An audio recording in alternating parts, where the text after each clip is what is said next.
Facebook could be misinforming us into a disaster. Judd Legum drops by to tell us about it. Check this out. Leave your comments, ding the bell, share it with your friends, and subscribe to our channel. And welcome back. I subscribe to a couple of daily newsletters. David Sirota drops by here from time to time. I get his.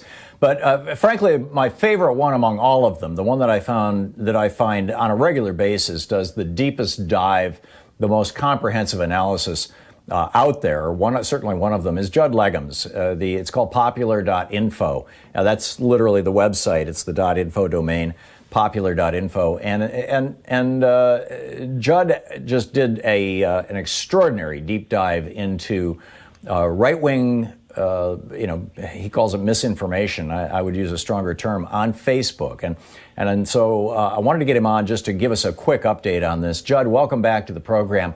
Tell us what you have learned about how not just conservative opinions, but we're talking right-wing, essentially what the FBI calls terrorist poison. Is spreading on Facebook and has been for some time. Yeah, I got interested in this because Facebook put some new guidance out saying that they were going to take misinformation about voting practices very seriously. And this started with Trump talking about how mail-in voting is associated with fraud and a lot of other baseless claims. So as I started to look into this, I noticed that there was this website called Conservative Brief that I had never heard of. And that I never heard anyone talking about, that was getting a huge amount of engagement on Facebook with these claims that mail-in voting is fraudulent and a lot of other just outrageous claims about Democrats stealing the election, et cetera, et cetera. And so as I looked into this and kind of went deeper and deeper down the rabbit hole, what I found is, one, this is a site that basically takes mainstream reporting. Like, for instance, after the March primary in California, there were 100,000 ballots that were absentee ballots that were rejected. Most of those ballots, I think it was like 80,000, just arrived late. But anyway, it was a legitimate report. They're basically talking about how, hey, you've got to get your ballots in on time to make sure they count. Right. So that's twisted and twisted and twisted and twisted by the Conservative Brief people until it becomes Dems are stealing the election, 100,000 illegal ballots found. Doesn't have any relation really to the first story. But then that story is then taken and repeatedly posted by a network that at least I've discovered 20 different pages that post that one article and others like it repeatedly. And really just gets massive distribution for this kind of misinformation. That one article was 100,000, was shared 100,000 times on Facebook, which is a lot for any publication. I mean, it's just a huge. So, Judd, are these guys doing this? Are these guys doing this for money? Are they doing it because they have ads associated with these things? Or are they doing it for ideology? And if they're doing it for ideology, who's footing the bill here?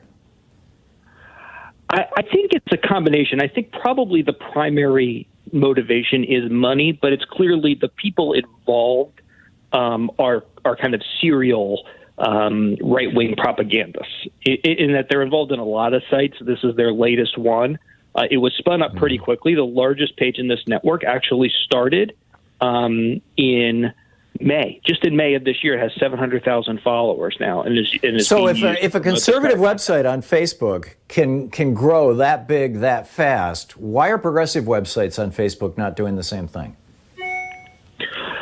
I think that the algorithm itself and also the audience on Facebook is tilted towards conservative misinformation. And I think also that there, in the United States at least, the right is more comfortable with misinformation, and the Facebook algorithm is constructed in such a way that misinformation, if you can just make something up, that is what gets the biggest reaction and moves the quickest through the ecosystem. But certainly there's some folks on the left who do pretty well on Facebook, but if you look at the overall rankings. There's a reporter from the New York Times who puts out like a top 10 list every day of like the 10 biggest hits, and it's dominated. Usually 9 out of 10 or 10 out of 10 or 8 out of 10 of the top posts are all from the right. Fox News, Franklin Graham, Ben Shapiro, etc. Wow. So, does something need to be done about this, Judd? We're talking with Judd Legum of Popular.info. Is there something that needs to be done, or is this just, a reflection of America, or, what's the therefore out of this? Well, as a result of my reporting, Facebook is going to take some action because there were some rule violations that went on to achieve this.